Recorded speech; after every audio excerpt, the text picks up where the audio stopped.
చేస్తే యెరూషలేము యొక్క క్షేమం, యెరూషలేము యొక్క భద్రత, యెరూషలేము యొక్క భాలు సంఘటనలు మన మధ్యలో మెదులుతూ ఉంటాయి.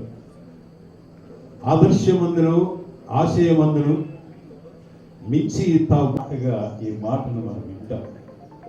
కారణం ఏమిటంటే ఆ కుటుంబాన్ని ఒక జ్ఞాపక దీపికలలో ఈ 15వ వర్ధంతిని జ్ఞాపకం చేసుకుంటున్న ఘనమైన నివాళి అర్పిద్దాం.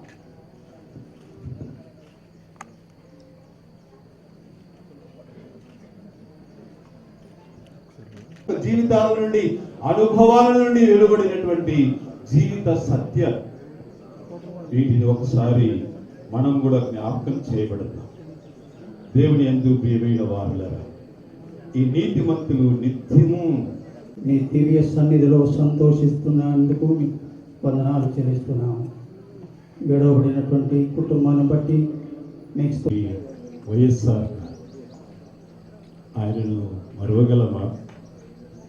ఇలాంటి జ్ఞాపకంలో ఉంటారు అని చెప్పేసి 112వ కీర్తన 6వ వచనంలో స్పష్టంగా తెలియజేస్తాడు.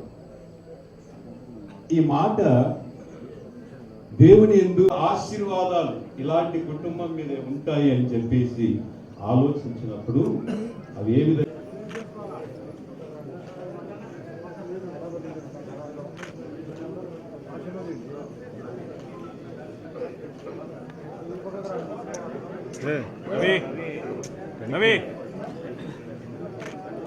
जोहार వైఎస్ఆర్, जोहार వైఎస్ఆర్, जोहार వైఎస్ఆర్, వైఎస్ఆర్ అమర్ రహే, వైఎస్ఆర్, వైఎస్ఆర్, जोहार వైఎస్ఆర్, जोहार వైఎస్ఆర్.